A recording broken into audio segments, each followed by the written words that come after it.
Good evening, everyone. It is Tuesday, November 12th, 2019, and this is the regularly scheduled meeting of the Board of Zoning Appeals for Michigan City. Our first order of business is the roll call. Ms. Janice? Mr. Klinder? Here. Mr. Norvell? Present. Mr. Zimmer? Here. Ms. Stransky? Here. We have a quorum. Mr. Hale? Sorry about that, Mr. Hale. Attorney Hale? Next item is approval of minutes from the regular meeting on October 8th. Do I have a motion? So moved. Do we have a second? Second. Mr. Klinder? They look good, but I have to abstain. Mr. Norvell? Yes. Mr. Zimmer? I'll abstain also. I was not here. Ms. Stransky? Yes. Okay. We don't have approval. Yeah. Because we don't have three members, we'll hold this over for our next meeting. Yeah. Okay. We'll have a full complement of board members. So approval of minutes from October 8th will be held over until the December meeting. Next item is we're going to waive the reading, the policy and conduct and procedures, but have them inserted into the minutes. Our first petition this evening, I believe that Skylar or Mr. Hale would like to make a comment about this. So our first petition tonight is B-108-19. It's Steve Wilson requesting a use. Actually, it's not a use variance. I'll explain that. We've got an amended petition. It's a development standard variance to allow for a 3.1 setback from a required setback of 6.75, a backyard setback of 18 feet rather than 20 feet required, and 2 foot that to apply to a cantilevered overhang on the northeast corner of the house located at 1720 Lakeshore Drive. I believe his attorney, Mr. Attorney Wojcik, is here tonight representing him, and I'll let him go into it. Good evening. I'm John Wojcik. I'm the attorney for Mr. Wilson, who's building this house at 1720 Lakeshore Drive. And what we would request is a continuance till next month because we have not provided the survey. We provided a surveyor location report, so we have to get a survey. And I believe we have to also submit our proposed findings of fact for the meeting.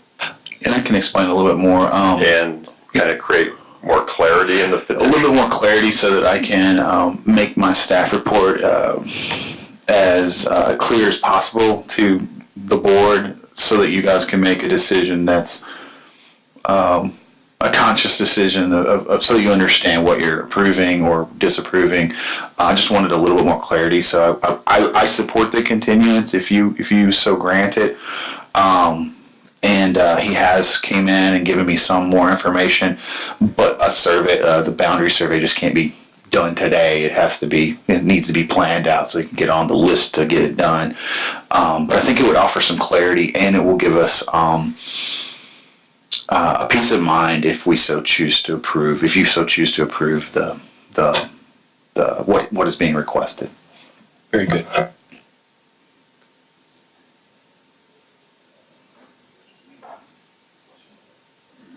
Mr. Hale, do you have any comments more to add to that? No. Okay. So we've got a request for a continuance. Do I hear a motion to grant this continuance? Yeah, I'd like to make a motion that this petition be granted a continuance until our regularly scheduled meeting, which will be December 10th. At 6 p.m. I second it. I have a motion and a second. Can we get a roll call? Mr. Klinder? Yes. Mr. Norvell? Yes. Mr. Zimmer? Yes. Ms. Stransky. Yes. Motion approved. So we'll hear this I just want to say it one more time, December 10th at 6 p.m. Here in council chambers. Thank you. Thank you. Next item is old business, approval of findings and orders for petition B-106-19. Mr. Chairman, if I may. Yes, please. Members of the board have before them two decisions and findings of fact for the two petitions that were approved at our October 8th meeting. As always, I'm going to summarize that petition, but you have it word for word in front of you in written form, and the motion will be to approve that decision and findings of fact as submitted to you. But the first petition was B-106-19. It was submitted by petitioners and owners Dennis and Lois Gates. They wanted development standards variance for 812 Lakeshore Drive.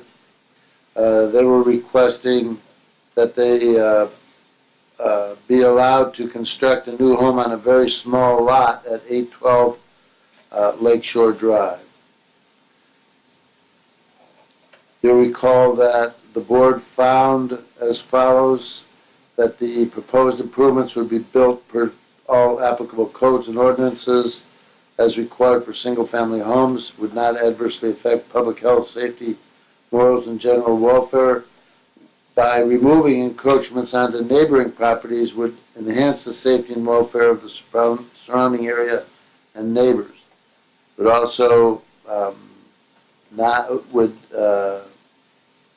affect in a substantially adverse manner the use and value of the area adjacent to the proposed home, as it would perpetuate the common single-family residential use in that area, would increase the value of adjacent properties, and would improve the aesthetics of the area.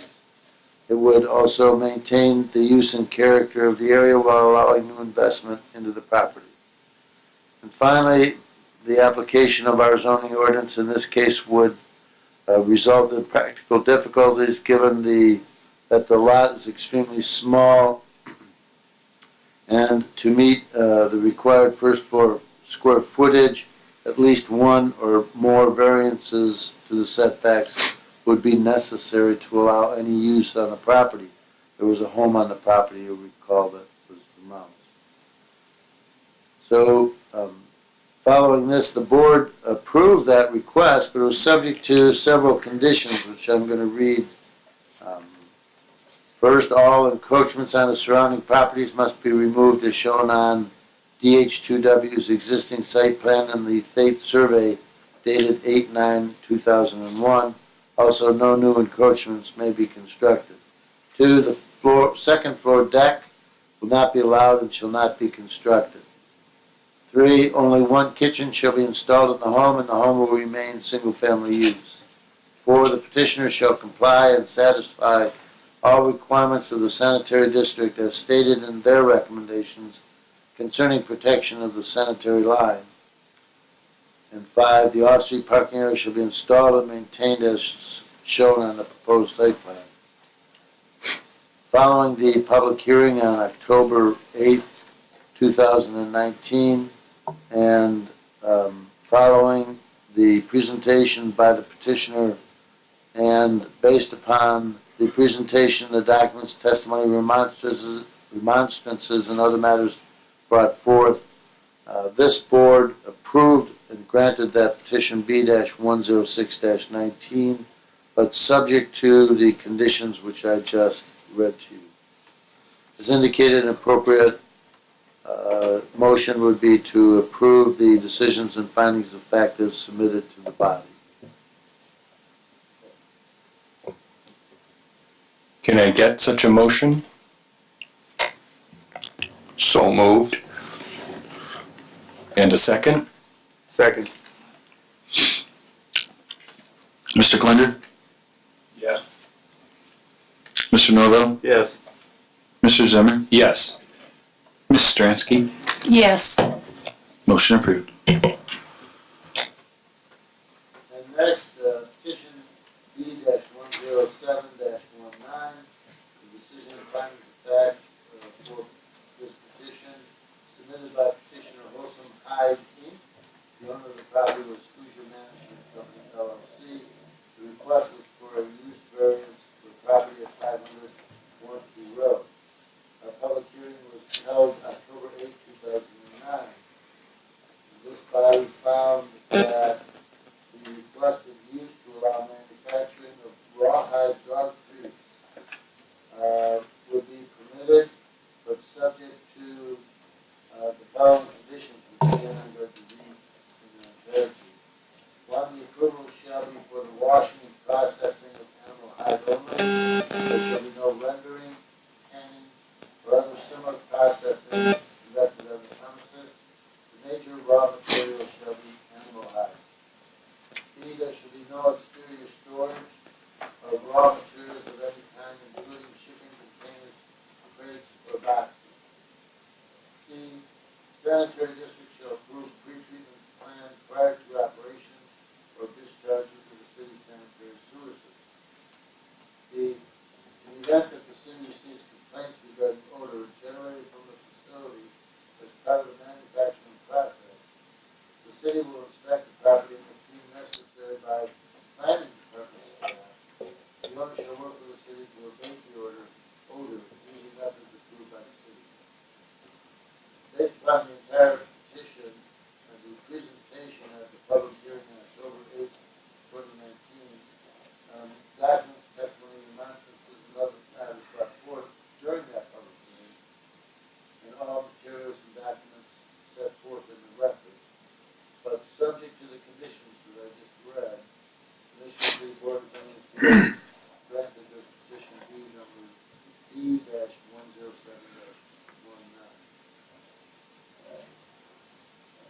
Again, an appropriate motion would be to approve the decision and findings of fact as presented to you. Thank you, Mr. Hale. Do I get a motion? I make a motion that we approve the petition B-107-19, petitioner being Wholesome Hyde, Inc., be approved. Subject to, With the conditions, I don't have the conditions that I can read them here. just subject to the conditions.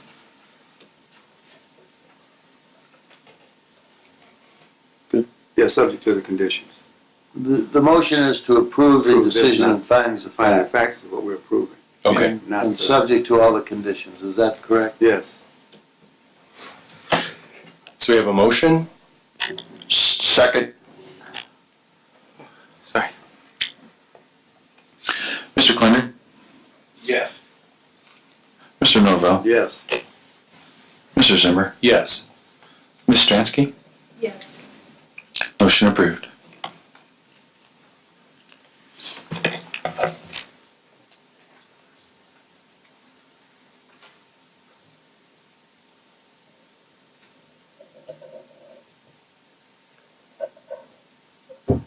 Next item would be new business. We have no new business tonight. Any public comment at this point? Hearing none. I move for adjournment until the next meeting, which is December 10th at 6 p.m.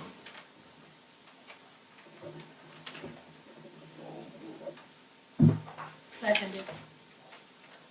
We are adjourned. Thank you, everyone.